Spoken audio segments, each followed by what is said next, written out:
হযরত হারুন রশিদ চিঠি লিখলেন খলিফাতুল মুসলিমিনের পক্ষ থেকে, হুজুর রোম সাম্রাজ্য থেকে চিঠি আসছে বহসের জন্য। এখন আমরা যদি বহসে হেরে যাই মুসলমান মাথা নিচু করে থাকবে। এখন আমি এমন কোন যোগ্য ব্যক্তি পাই না যাকে দিয়ে প্রধান মুবাহিসের দায়িত্ব দিব, কিন্তু আপনাকে আমি নির্বাচন করেছি। আপনি সুদূর ফিলিস্তিন থেকে ইরাকের বাগদাদে চলে আসবেন, কারণ এটা উম্মত মুহাম্মাদের ইজ্জত। এত বড় সাম্রাজ্য আমার বিরুদ্ধে চ্যালেঞ্জ করেছে, শুধু চ্যালেঞ্জ করে নাই, রোম সাম্রাজ্য থেকে বড় বড় জ্ঞানী তর্কবিদ এবং দার্শনিক যারা ছিলেন তারা অলরেডি রোম থেকে রওনা হয়ে গেছে। খলিফাতুল মুসলিমিনের কাছে চিঠি লিখলেন হযরতে ইমাম আবু ইদ্রিস আশ-শাফিঈ। চিঠির মধ্যে তিনি লিখলেন, আমিরুল মুমিনিন, আমি বহস করতে রাজি, কিন্তু শর্ত মাত্র আমার দুইটা। এক নম্বর, বহসের জায়গা হবে দজলা নদীর পার। খলিফার দরবারে চিঠি আসছে, খলিফা আবার চিঠি পাঠালেন, হ্যাঁ আমি বহস আপনার শর্তে রাজি, আপনি আসেন। বিরাট বড় বহাল দেখার জন্য লক্ষ লক্ষ ইরাকবাসী, হিন্দু বৌদ্ধ খ্রিস্টান ইহুদি মুসলমান সব সেই দিন উপস্থিত হতে লাগলো। আজকে মুসলমান এবং খ্রিস্টানদের বহস দেখব। বিরাট বড় রাজ দরবারের পক্ষ থেকে দজলা নদীর পানি, যেটাকে টাইগ্রিস নদী বলা হয়, এই নদীর পাড়ে বিরাট মঞ্চ তৈরি করা হলো। লক্ষ লক্ষ মানুষ নদীর পাড়ে উপস্থিত হয়েছে। জ্ঞানী গুণী সাধু সন্ন্যাসী তর্কবিদ দার্শনিক খ্রিস্টানদের পক্ষ থেকে তারা উপস্থিত হয়ে গেল। মুসলমান আমির উলামা ফুদালাগণ উপস্থিত হয়ে গেলেন, কিন্তু ইমাম শাফিঈ ধীরে ধীরে ধীরে ধীরে গেলেন। জোহরের নামাজের রক্ত ঠিক এমন সময় তিনি বহসের মঞ্চের সামনে গিয়ে বললেন, খলিফা নামাজের রক্ত, আপনি যাই নামাজ দেন, আমি আগে জোহরের নামাজ আদায় করব, পরে বহস হবে। খলিফাতুল মুসলিমিন যাই নামাজ পাঠাইলেন। হযরতে ইমাম শাফিঈ যাই নামাজ দিয়ে তিনি দজলা নদীর মধ্যে যাই নামাজ ছেড়ে দিলেন। যাই নামাজ দজলা নদীর মধ্যে বিছাইয়া ইমাম শাফিঈ ওই যাই নামাজের উপরে দাঁড়াইয়া দজলা নদীর মাঝখানে যাইয়া পানির উপরে যাই নামাজ বিছাইয়া নামাজ পড়া শুরু করে দিলেন। না না, একসাথে বলেন আল্লাহু আকবার। খলিফাতুল মুসলিমিন রাজ দরবার, খলিফাতুল মুসলিমিন বিরাট মঞ্চে উপস্থিত। লক্ষ লক্ষ মানুষ মঞ্চের দিক থেকে দজলার দিকে ঘুরে গেল। লক্ষ লক্ষ মানুষ দজলার দিকে মুখ করে ঘোরানো। ইমাম শাফিঈ করে কি এটা? দজলার পানির উপরে যাই নামাজ বিছিয়ে ইমাম শাফিঈ যোহরের নামাজ পড়তে লাগলেন। পানিতে ডুবে না, যাই নামাজ পানিতে ডুবে না, ডুবে না, ডুবে না। সাথে বলেন পাওয়ার আছে। ঠিক তখনই জোহরের নামাজ শেষ হয়ে যাওয়ার পরে ইমাম শাফিঈ ডাক দিছে, এ খ্রিস্টানেরা, কে বহস করবা? আমি ইমাম শাফিঈর সাথে হযরত ঈসা নবী আল্লাহর নবী, আল্লাহর ছেলে ছিলেন না, আমি ইমাম ইদ্রিস আশ-শাফিঈ প্রমাণ করব। তবে শর্ত হলো কলিজার মধ্যে যদি সাহস থাকে তাহলে আসো। আমি যেইভাবে যাই নামাজ নদীর উপরে বিছাইয়া আজকে নদীর মাঝখানে দাঁড়াইলাম, খ্রিস্টানেরা তোমাদের প্রধান মুবাহিসের যদি সাহস থাকে এইভাবে যাই নামাজ বিছাইয়া আমার সামনে দজলা নদীর সামনে আসো, দজলা নদীর মাঝে আসো। আমি আর তুমি দুইজনে দজলার মাঝখানে যাই নামাজ বিছাইয়া পানির উপরে আজ বহস করব। জোরে না বললে বুঝবো কিপটে। একসাথে হাত উঁচু করে বলেন আল্লাহু আকবার। তেলের গাড়ি তেলে চলে,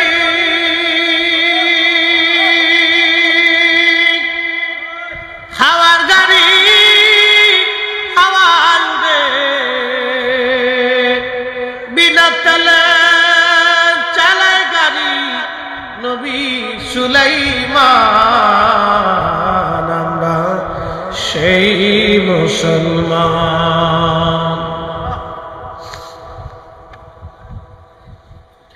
খ্রিস্টানদের প্রধান মুবাহির ডাক দিয়ে বলতেছে, হুজুর আর বহাস লাগবে না, আসেন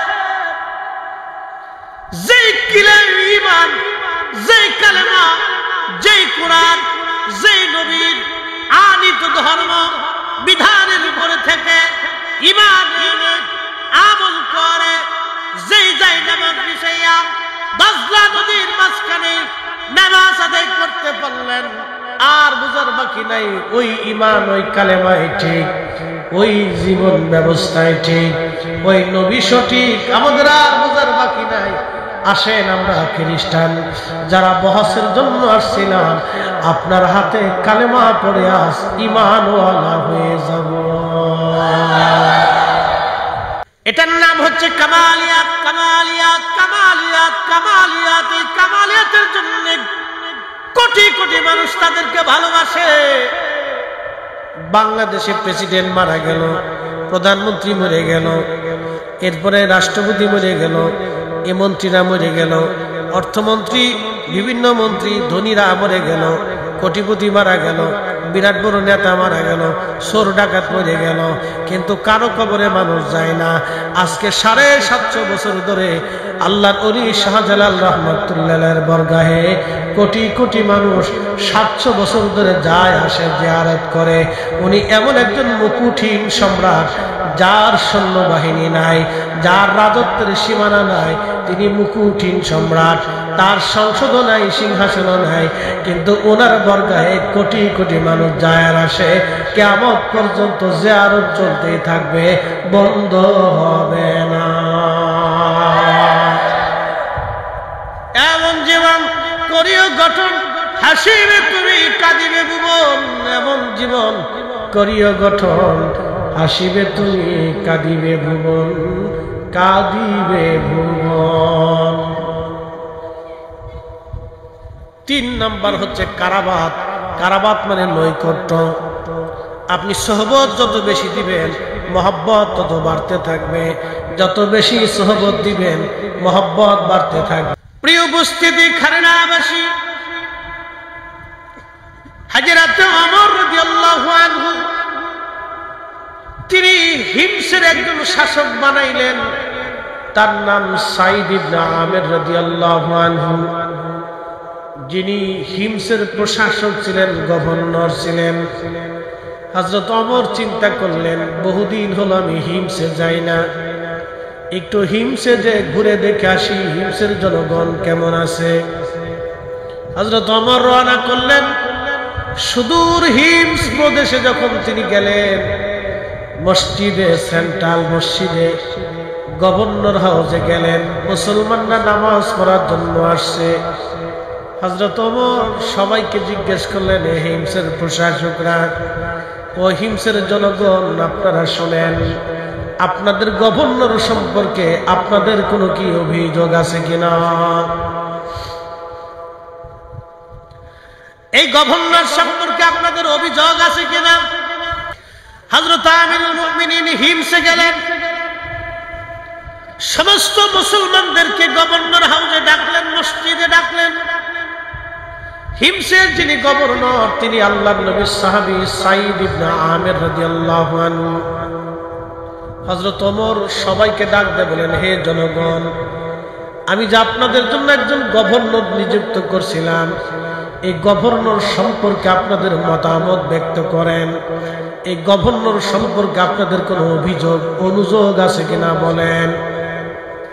হযরত ওমর রাদিয়াল্লাহু আনহু জিজ্ঞেস করলেন,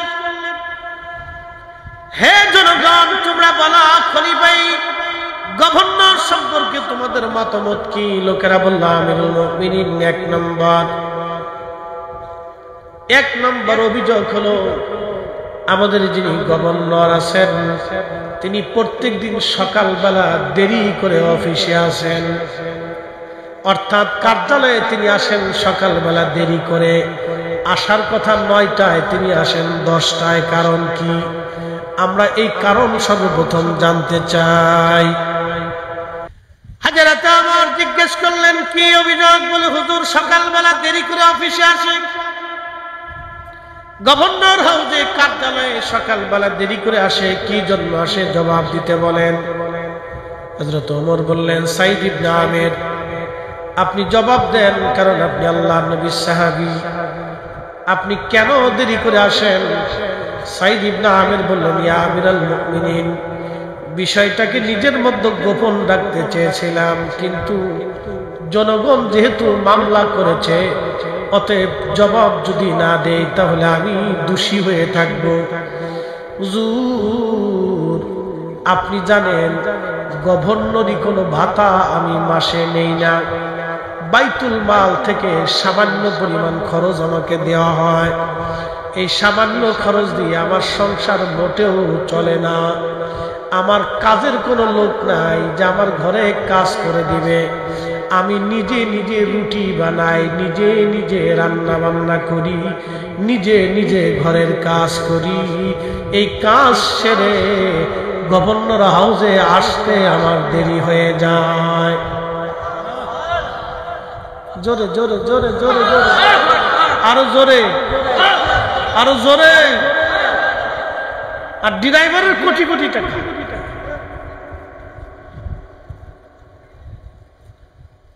আমি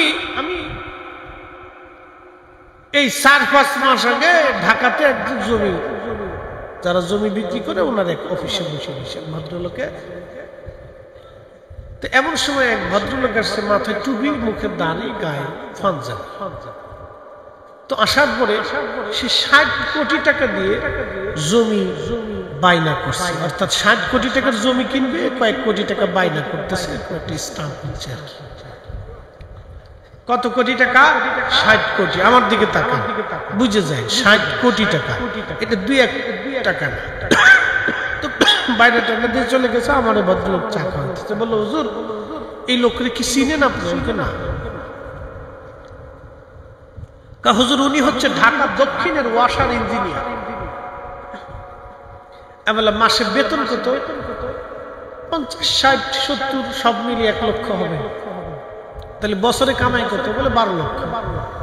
বললাম, ফ্যামিলির সংসারে খরচা আছে কত? বলে 6 লক্ষ ধরে।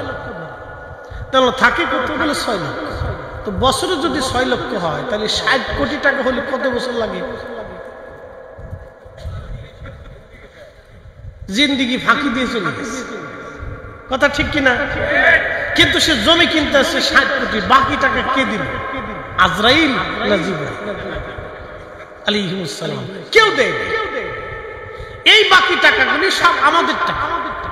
এই জন্য ঢাকা শহরের বাথরুম এক কোণে দিয়ে বের হয়ে আসে, আর এক কোণে দিয়ে পেশাবের গন্ধ, আর এক দিক দিয়ে মশা ঢুকে, আর এক দিক দিয়ে পানি বাদলে বাইরেই থাকে। কারণটা কি? কারণ হলো এই ইঞ্জিনিয়াররা যেটা বরাদ্দ হয় সেটা চুরি করিয়া, সাবার করিয়া জমি কিনে জনগণেরটা ঠিক মতো বুঝায় না। যদি জবাবদিহিতা থাকতো, আরে বাপের ক্ষমতা ছিল না, 1 টাকা ডান বাম করবে।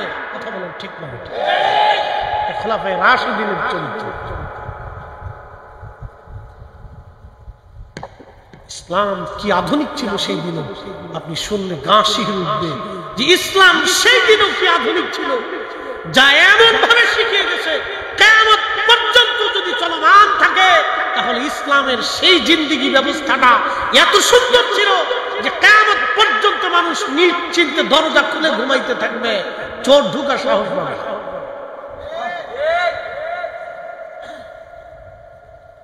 প্রিয় উপস্থিতি, হযরত সাঈদ ইবনে আমির বলেন, আমিরুল মুমিনিন, আমি সকালবেলা কাজ বাজ শেষ করে তারপরে আমি কার্যালয়ে আসি, এই জন্য দেরি হয়ে যায়। হযরত আমিরুল মুমিনিন বললেন, আর কি কোনো অভিযোগ আছে কিনা তোমাদের বলো।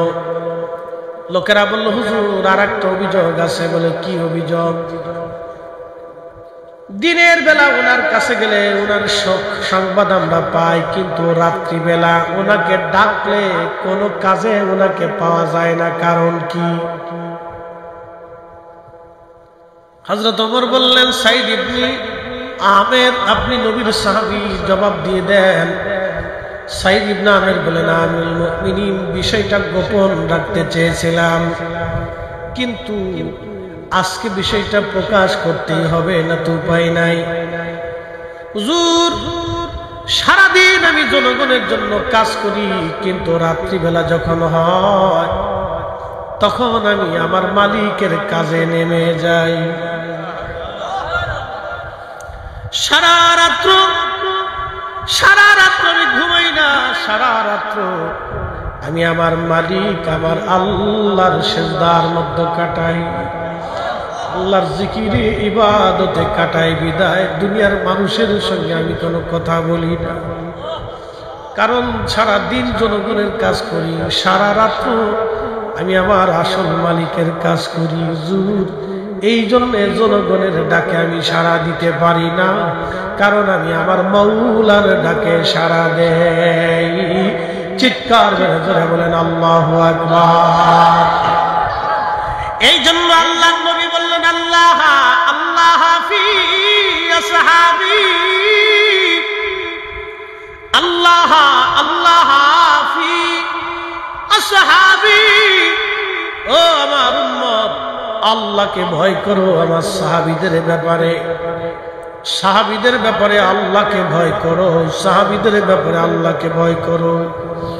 লা তাত্তাখিযুহুম গরাদান মিন বাদি, কারণ আমার ইন্তেকালের পরে আমার কোন সাহাবীকে সমালোচনার পাত্র বানায়ও না, আমার কোন সাহাবীরে গালি দিও না, আমার সাহাবীদের ভুল ত্রুটি তোমরা এই ব্যাখ্যা করিও না, ভুল ত্রুটি উঠাইয়া সাহাবীদেরকে মন্দ বলিও না।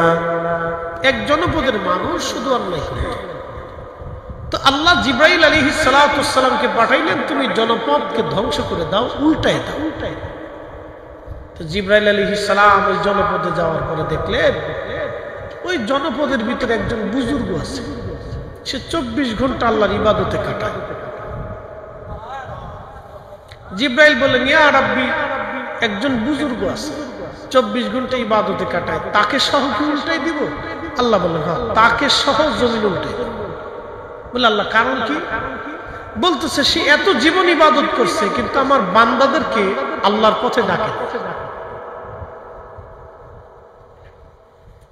সে ওই জনপদ ইবাদত করছে, কিন্তু আমি আল্লাহর পথে আমার বান্দা, বাকি বান্দাদেরকে সে ডাকে, দাওয়াত করে। এই জন্য আমাদের পূর্ববর্তী আকাবির আউলিয়া ইকরাম যারা ছিলেন, তারা মানুষদেরকে আল্লাহর দিকে ডাকতেন।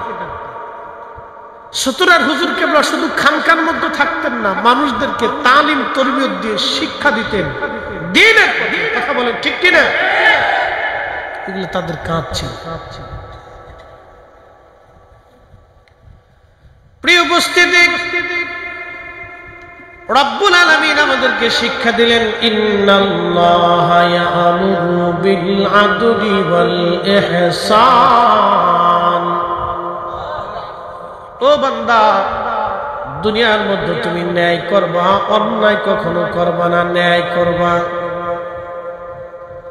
পৃথিবীর মধ্যে সর্বশ্রেষ্ঠ ন্যায়ের প্রতীক যিনি, তিনি রাহমাতুল লিল আলামিন।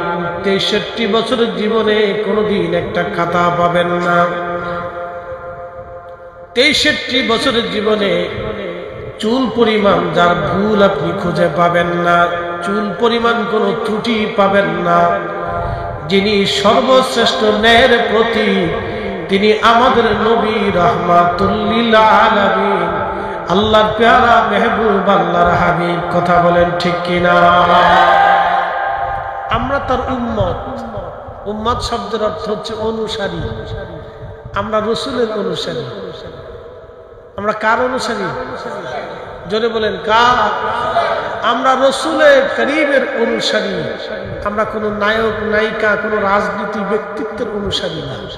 আমরা স্বয়ং রাহমাতুল লিল আলামিনের অনুসারী, যার জীবনে কোনো ভুল নাই, নির্বাক্যে চোখ চোখ বুঝে যাকে মানলে কখনো পথ ভ্রষ্ট হবেন না, তিনি এমনি 1% সারা পৃথিবীতে শ্রেষ্ঠ, तमाम সৃষ্টির মধ্যে তিনি শ্রেষ্ঠ, আল্লাহর পরেই তিনি মর্যাদাওয়ালা, তিনি আমার আপনার নবী। কথা বলেন ঠিক কিনা?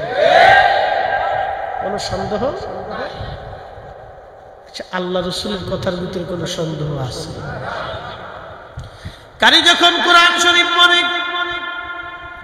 কোরআন শরীফ পড়ার পরে কারি সাহেব একটা শব্দ উচ্চারণ করেন, সাদাকাল্লাহুল মাওলানাল আযীম।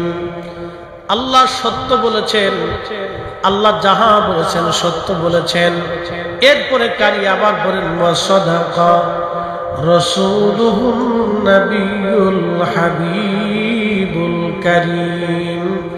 আল্লাহ সত্য বলেছেন, সাথে সাথে আল্লাহর হাবিবও সত্য বলেছেন। আল্লাহ মিথ্যা বলেন নাই, আমার রাসূলও কোনোদিন মিথ্যা বলেন নাই।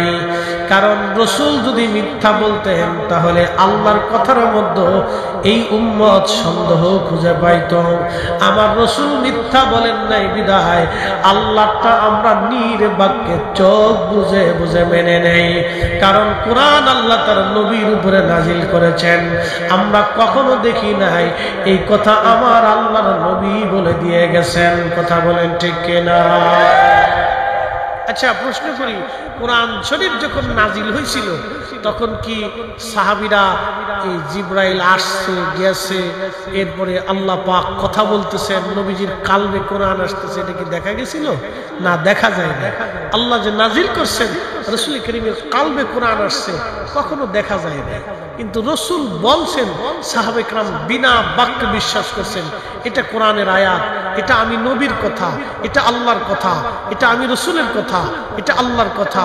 আল্লাহর কথা হচ্ছে কালামুল্লাহ, আর রাসূলের কথা হয়ে গেছে হাদিস। এটা হাদিস, এটা কোরআনের আয়াত, নবী বলছেন বিদায় উম্মত সেটা বুঝছে। তাহলে রাসূল সত্যবাদী, নবী কি? কথা কর না, রাসূল কি? নবীর জীবনে কোনো ভুল, নবীর জীবনের প্রতি কোনো সন্দেহ রাখা লা রাইবা ফীহি।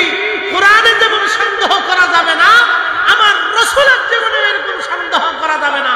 কথা বলেন ঠিক কি না? যদি করেন তাহলে ঈমান হবে, ঈমান হবে না। প্রিয় খানেরা আর মুসলমান, খুব মনোযোগ দিবেন। কোরআন শরীফে আমার আল্লাহ রাব্বুল আলামিন বলতেছেন, বিল আদলি ওয়াল ইহসান। দুনিয়াতে ন্যায় করবা, কখনো অন্যায় করবা না। যেটা ন্যায় সঙ্গত সেটা করবা, কখনো অন্যায় করবা না। আল্লাহর নবী ছিলেন সর্বশ্রেষ্ঠ ন্যায়ের প্রতীক। নবীজির সহবতে থাকিয়া সাহাবীরা হয়ে গেলেন আরো ন্যায়ের প্রতীক। আল্লাহর নবীর সাহাবীরা কত বড় ন্যায়ের প্রতীক ছিলেন। সাহাবীদের জীবনী যদি না বলি আপনি বুঝবেন না। পৃথিবী বিখ্যাত একজন খলিফা ছিলেন, খলিফার নাম হযরত ওমর, যিনি মুসলিম মিল্লাতের একজন ন্যায়পরায়ণ খলিফা। আজকে একটা কথা মনে রাখবেন, পৃথিবীতে যারা ন্যায় বিচার করে, দুনিয়াতে যারা ন্যায় বিচার করে, ওই যে আদালতে ম্যাজিস্ট্রেট বলেন, জজ বলেন, বিচারপতি যারা বলেন, তারা যদি ন্যায় বিচার করে তাহলে কিয়ামতের ময়দানে হযরত ওমরের পিছে পিছে তাদের হাসর হবে। আর যদি তারা অন্যায় বিচার করেন তাহলে তাদের হাসর হয়ে যাবে ফেরাউনের সাথে। বিপদ আছে। টাকা টেবিলের নিচে নিয়ে বিচার করে, কি কথা কর না কেন? টেবিলের নিচে টাকা নিয়ে বিচার করে বিচারপতি, জজ, ম্যাজিস্ট্রেট যাই কর, টেবিলের নিচে নিয়ে করতেছে। করেন, কত বছর করবে? কারে খুশি করতেছেন? স্ত্রীকে, ছেলেকে, মেয়েকে? 4 পয়সার মূল্য নেই জীবনে, বৃথা জীবন। পৃথিবীতে এদের মতো বোকা আমি কোনো মানুষ দেখিনি। এদের মতো বোকা পৃথিবীতে কোনো মানুষ আমি দেখিনি। পৃথিবীতে সবচেয়ে বড় বোকা যারা অন্যায় করে টাকা রুজি করে তারা হলো পৃথিবীতে সবচেয়ে বড় বোকা। কারণ সেই অন্যায় করে টাকা রুজি করে নিজে খেয়ে যেতে পারে না, সন্তানের জন্য রেখে যায়, আর ওই সন্তান কিয়ামতের ময়দানে তার দায়ভার নেবে না। এর মতো বোকা পৃথিবীতে একজন, সবচেয়ে বড় বোকা সে, শিক্ষিত বোকা। আমি আপনাকে বুঝাচ্ছি, খুব মনোযোগ দিয়ে। প্রিয় উপস্থিতি, হযরত ওমর রাদিয়াল্লাহু আনহু জিজ্ঞেস করলেন, হে জনগণ, তোমাদের আর কি কোনো প্রশ্ন আছে কিনা বলো।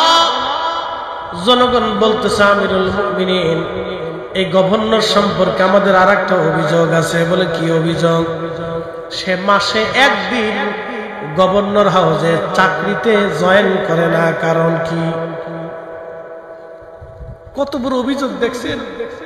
হ্যাঁ, আর আমাদের দেশে ম্যাজিস্ট্রেট মন চুক্তি উপস্থিত, জজ সাহেব মন চাইলে আসে না, আসে না।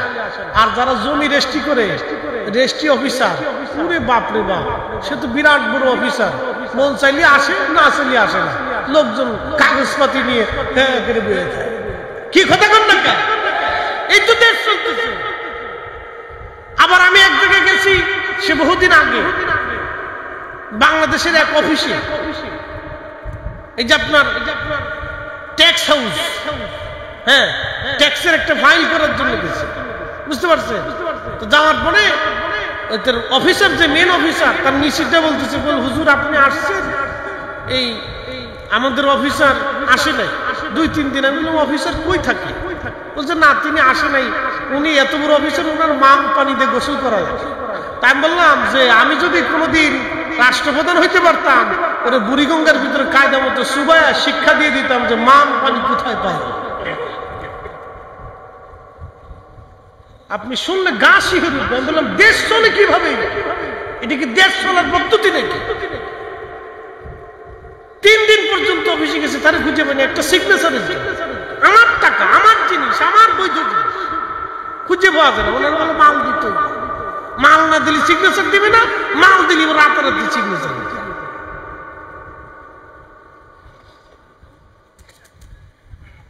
প্রিয় উপস্থিতি, সাইদ ইবনে আমির রাদিয়াল্লাহু আনহু কি চমৎকার করে তিনি বলতেছিলেন, আমিরুল মুমিনিন, বিষয়টা গোপন রাখতে চেয়েছিলাম, কিন্তু আজ প্রকাশ করাই লাগবে। মাসে একদিন আমি আসি না, আপনি জানেন কোনো বেতন আমি নেই না, শুধু বাইতুল মাল থেকে কোন রকম খাবার খরচ আসে।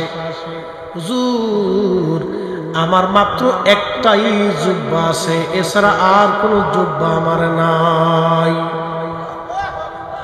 একসাথে বলেন আল্লাহু আকবার, আরো জোরে বলেন আল্লাহু আকবার, আল্লাহু আকবার। আল্লাহ নবী বলেছেন, খেলাফাতুস সালাসুনা সানা, খেলাফত পৃথিবীতে 30 বছর থাকবে, এরপর আর এই খেলাফত আসবে না। এখন আপনি শুধু স্বপ্ন দেখবেন, কিন্তু বাস্তবায়ন হবে না। এই লোক আর পাওয়া যাবে না। পৃথিবীর মাটি খুঁজলেও কি একজন সাহাবীর মতো মানুষ পাবেন? হ্যাঁ, সাইদ ইবনে আমিরের মতো এরকম একজন প্রশাসক, গভর্নর পৃথিবীর মাটি খুঁজলেও আর কোনোদিন পাবেন না। কি কথা কর না কেন? একজন গভর্নরের একটাই জুব্বা, ফরিদ হিসাবের জুব্বার শেষ নেই। আমার ঘরে যা দেখবেন 8-10টা জুব্বা আছে।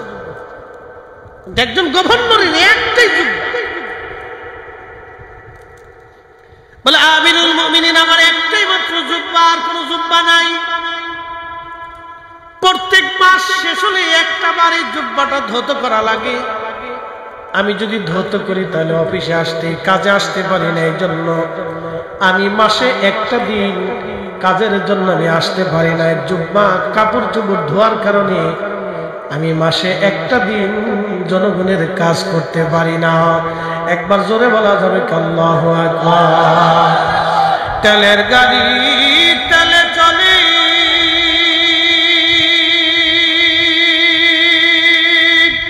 হাওয়ার গাড়ি হাওয়ায় উড়ে,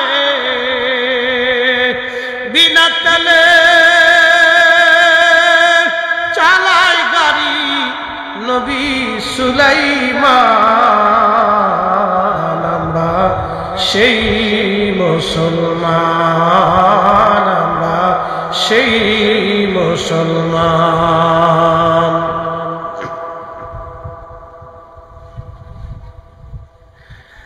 আমরা সেই মুসলিম, আমরা সেই মুসলমান, আমরা সেই মুসলমান। আল্লাহ নবী বলেন সুলতানু জিল্লুল্লাহি ফিল আরদ, শাসক গোষ্ঠীরা হলো জমিনে আল্লাহর পক্ষ থেকে ছায়া। আল্লাহ যেমন সব মানুষকে ছায়া দেয়, সূর্যের আলো আল্লাহ দেয়, হিন্দুকেও আল্লাহ আলো দেয়, বৌদ্ধরেও আলো দেয়, খ্রিস্টানরাও আলো দেয়। আল্লাহকে যে আল্লাহ মানে তাকেও খাবার দেয়, যে আল্লাহকে আল্লাহ মানে না আল্লাহ তাকেও খাবার দেয়। শাসকরা হবে আল্লাহর পক্ষ থেকে জমিনের ছায়া, তার যে মানবে তারেও খাবার দিবে, তার যে মানবে না তাকেও সে নিরাপত্তা দিবে, তাকে মানলেও নিরাপত্তা দিবে, না মানলেও নিরাপত্তা দিবে। এখন সিস্টেম হয়ে গেছে সব উল্টে পাল্টা, কথা কন না। ক্ষমতা আসলে সেই লঙ্কায় চলে যায়, কথা কন না কে? যে ক্ষমতা আসে এই লঙ্কায় চলে যায়, সেই খালি ক্ষমতা দেখাইতে একটা মহা মুসিবতে বসে না, লোভ সামলাইতে পারে না কেউ, ক্ষমতার লোভ সামলাইতে পারতেছে। আমরা সবাই অসুবিধার মধ্যে পড়ে গেছি, কেউ ক্ষমতার লোভ সামলাইতে পারতেছে। অথচ আল্লাহ নবী বলেন সুলতানু জিল্লুল্লাহি ফিল আরদ, শাসকরা জমিনে আল্লাহর ছায়া। আল্লাহ যেমন সবাইকে ছায়া দেয়, শাসকরা এরকম সবাইকে ছায়া দিবে। আল্লাহ যেমন নিরাপত্তা দেয়, শাসকরা নিরাপত্তা দিবে। একসাথে বলা যাবে আল্লাহু আকবার। সুলতান কুতুবউদ্দিনের দরবারে এক হিন্দু ভদ্রলোক আসছে, এক হিন্দু মহিলা আসছে। এসে বললেন, বাদশাহ আপনার রাজ দরবারে আমার একটা অভিযোগ আছে। সুলতান কুতুবউদ্দিন বললেন, কি অভিযোগ আপনি বলেন মা। হিন্দু মহিলা বলতেছেন, বাদশাহ আমার ছেলে আপনার সেনাবাহিনীতে চাকরি করে, বহু দূরে চলে গেছে, আমার বৌমা একা। আমার বৌমাটা পরম সুন্দরী, আমাদের এলাকার একটা বখাটে লোক আমার এই বৌমাকে উত্তপ্ত করে, তার ইজ্জত হরণ করার চেষ্টা করে। আমি বৃদ্ধা নারী, যদি আমার বৌমা আমার পরিবারে ধর্ষিতা হয় তাহলে সে আমাদের সমাজ থেকে চ্যুত হয়ে যাবে, আলাদা হয়ে যাবে। আমার সন্তানের সংসারে সে আর থাকতে পারবে না আমাদের ধর্মের বিধান অনুযায়ী। বাদশাহ আমার স্ত্রী বেটার বউয়ের নিরাপত্তা আপনি নিজে দিবেন, যদি আপনি না দিতে পারেন কিয়ামতের ময়দানে আপনার আল্লাহর কাছে আপনার বিরুদ্ধে আমি মামলা করব। হিন্দু মহিলা বলতেছে, সুলতান কুতুবউদ্দিন আমি আপনার বিরুদ্ধে কিয়ামতের ময়দানে আপনার আল্লাহর কাছে আমি আপনার বিরুদ্ধে মামলা করব, যদি আপনি আমার বৌমার জীবনের নিরাপত্তা না দিতে পারেন। সুলতান কুতুবউদ্দিন বললেন, বুড়িমা তুমি চলে যাও, তোমার বৌমার নিরাপত্তা আমার দায়িত্ব, কোনো চিন্তা করতে না। তো মহিলা চলে গেছে।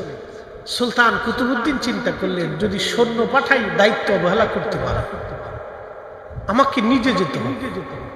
আর আগের যুগে রাজা বাদশারা তো খুব যোদ্ধা ছিল, এখনকার তো ফ্যাট তাই একদিকে নেতা তাই আর কি, কথা কন না উচিত কথা বলে তো মায়ের বেদা, ফ্যাট হলে একদিকে নেতা আর একদিকে।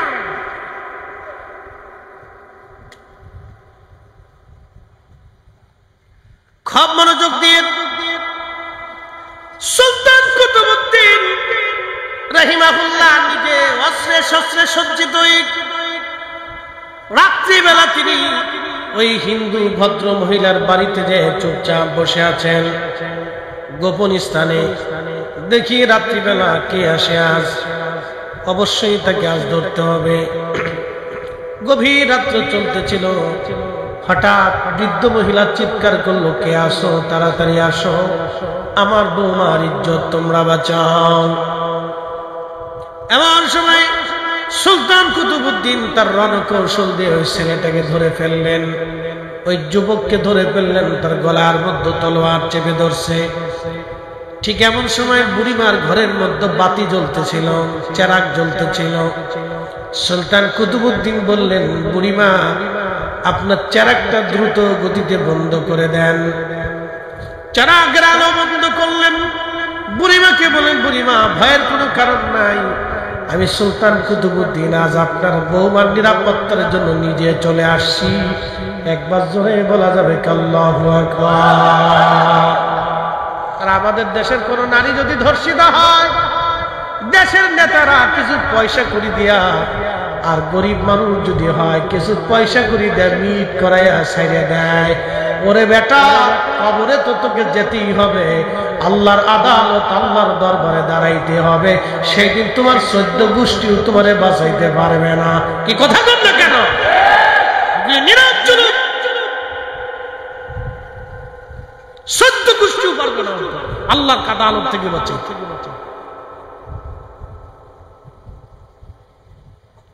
সুলতান কুতুবউদ্দিন ডাক দিয়ে বলেন, বুড়িমা চেরাগ বন্ধ করো। চেরাগ বন্ধ করে দেওয়া হলো।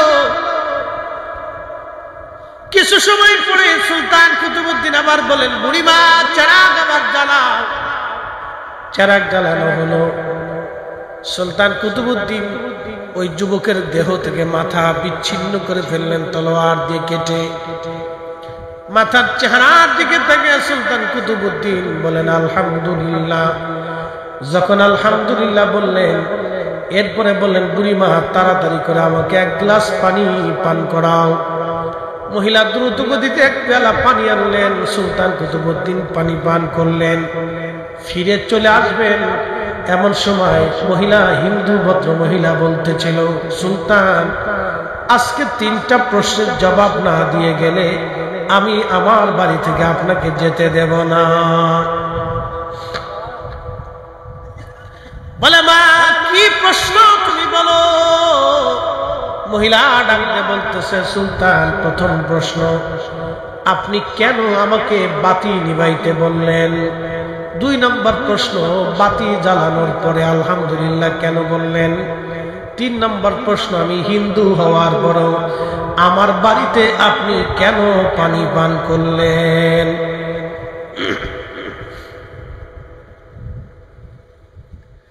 সুলতান কুতুবউদ্দিন প্রথম প্রশ্নের জবাব দিতে যা বলেন, বুড়িমা বাতি জ্বলতেছিল, দুষ্কৃতিকারী ছেলেটা, যুবকটা তোমার বৌমার প্রতি আসক্ত ছিল। আমি বাদশাহ চিন্তা করলাম, এই সময় যদি তাকে হত্যা না করি সে আবার উত্তক্ত করার জন্য আসবে। কারণ আল্লাহ আমাকে আইন দিয়েছেন, আমি ছেড়ে দিব না, বাঁচাবো আমার ইখতিয়ার। কিন্তু আমি ইচ্ছা করলাম এই মুহূর্তে আমি তাকে মেরে ফেলে দিব, কারণ যদি না মারি সে আবার আসবে। as-sultanu zillullahi fil ard, হাদিস বুঝে যাবে। as-sultanu zillullahi fil ard, শাসক গোষ্ঠীরা হচ্ছে জমিনে আল্লাহর ছায়া। এই ছায়া এখন আমাদের নাই। যেটা হয় হেতাই খালি লোকদের জন্য, নিজের স্বার্থ ছাড়া কিচ্ছু বুঝে। প্রিয় উপস্থিতি, সুলতান কুতুবউদ্দিন রাহিমাহুল্লাহ তিনি বলতেছে, বুড়িমা কিন্তু আমি চিন্তায় পড়ে গেলাম, আমি যার গলার মতো ছুরি ধরেছি, আজ তলোয়ার চেপে ধরেছি, এই যুবক ছেলেটা যদি আমার সন্তান হয়, হিসাব দেখি, যদি আমার সন্তান হয় তাহলে আমি তার গলা কেটে ফেলবো। আলোর কারণে যদি সন্তানের চেহারা দেখে মায়া লাগে, গলা যদি কেটে না ফেলি তাহলে কিয়ামতের ময়দানে আল্লাহর আদালতে আমি আজ আসামি হয়ে যাব। কারণ বিচারের কাঠগড়ায় আমি সুলতান, সন্তানও চিনি না, বেসন্তান আমি আজ চিনব না। যদি আমার আত্মীয় হয়, ভাতিজা হয়, ভাগিনা হয়, বন্ধু হয়, এই জন্য আমি বাতি নিবাইতে বললাম, কারণ অন্ধকারে আমি কাজ সেরে ফেলবো। জোরে জোরে জোরে জোরে জোরে এই শুনে যাবেন, মার কোলে সন্তান যেমন নিরাপদ, মুসলমান শাসকদের কোলে ওইরকম অন্য ধর্মের মানুষ নিরাপদ থাকতে হবে। এটা মনে রাখবে। আর শাসকদের কাছে প্রজারা ওইরকম নিরাপত্তা পাবে।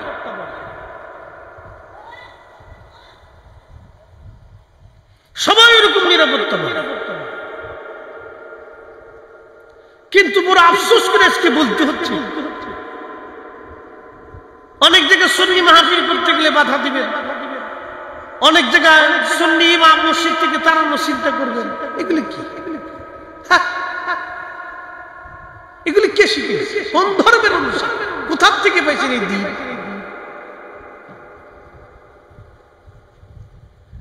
প্রিয় উপস্থিতি, হাজিরিন, হযরতে কুতুবউদ্দিন কাক, কুতুব সুলতান কুতুবউদ্দিন, তিনি বলেন, বুড়িমা আমি গলা কেটে ফেললাম, আপনাকে বাতি জ্বালাইতে বললাম, আপনি বাতি জ্বালাইলেন। 2 নম্বর, আমি আলহামদুলিল্লাহ কেন বললাম? কারণ দেহ থেকে মাথা যখন কেটে ফেললাম, তখন ওই লোকের চেহারার দিকে আমি তাকায় দেখি, এটা আমার ছেলেও না, আমার ভাতিজাও না, আমার বন্ধু বান্ধব না।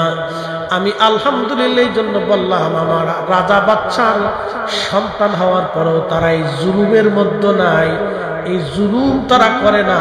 এই জন্য আমি আল্লাহর শুকর আদায় করলাম যে এই জুলুমের ভিতরে আমার সন্তানাদি কেউ নাই। একবার জোরে বলবেন কি আল্লাহু আকবার। বলে, বাচ্চা তাহলে আমার বাড়ি থেকে পানি কেন পান করলেন? সুলতান কুতুবউদ্দিন ডেকে বলতেছে, বুড়িমা তুমি আমার রাজ দরবারের সামনে সিংহাসনের সামনে দাঁড়ায় বলছিলা, কুতুবউদ্দিন তুমি যদি আমার বৌমার ইজ্জত না বাঁচাও, তাহলে তোমাকে কিয়ামতের ময়দানে আল্লাহর দরবারে তোমার বিরুদ্ধে মামলা করব। বুড়িমারে, যেই দিন তুমি আল্লাহর দরবারে আমার বিরুদ্ধে মামলা করবা, এই কথা শোনার পরে ওইখানে বসে আমি চিন্তা করেছিলাম, আমি এই বুড়িমার বৌমার ইজ্জত না বাঁচানো পর্যন্ত আমি এক পেয়ালা পানিও পান করব না। আজকে কতদিন হলো আমি এক পেয়ালা পানিও পান করি নাই। এই জন্য তৃষ্ণা এত বেশি লেগেছিল, আমি সহ্য করতে না পেরে তোমার কাছ থেকে পানি চেয়ে পান করে কলিজা ঠান্ডা বানাইছি।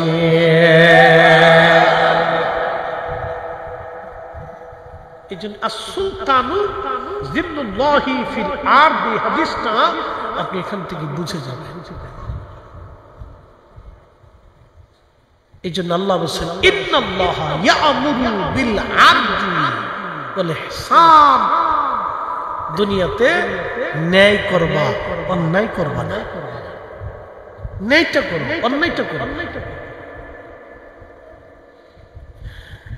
খারেরার মুসলমান কসবাবাসী খুবই মনোযোগ দিয়ে শুনে যাবেন। এরপরে আমার রব আমার আল্লাহ বললেন, ওয়াল ইহসান, তোমরা দয়া করবা। কি করবা? জোরে বলেন, কি করবা? দয়া। দয়া। মান লাম ইয়ারহামিন নাস ওয়া মান লাম ইয়ারহামিল্লাহ, যে মানুষকে দয়া করে না আল্লাহ তাকে দয়া করে না। যে মানুষকে দয়া করে না আল্লাহ তাকে দয়া করে না। যে মানুষকে দয়া করে আল্লাহ তাকে দয়া করে। তোমরা দয়া করবা, দয়া দয়া দয়া দয়া। আল্লাহ বানাইলেন কত জাতি,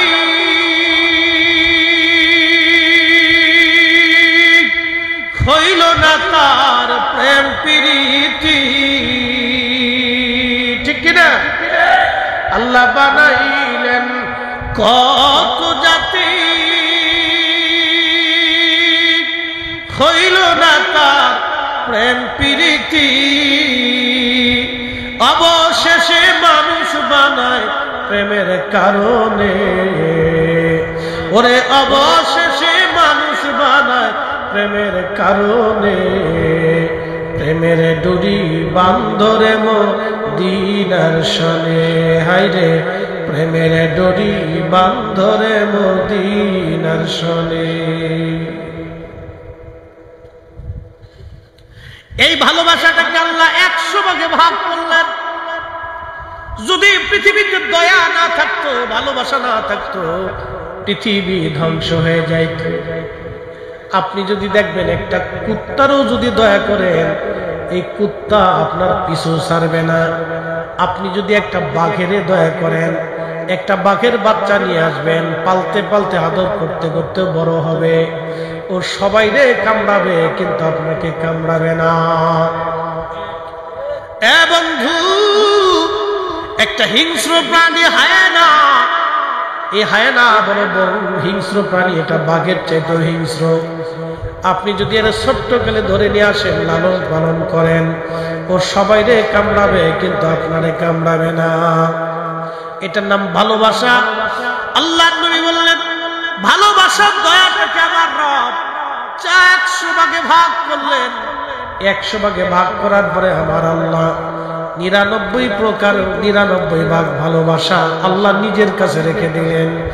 1 ভাগ ভালোবাসা আমার আল্লাহ তামাম সৃষ্টির মধ্যে বন্টন করে দিলেন।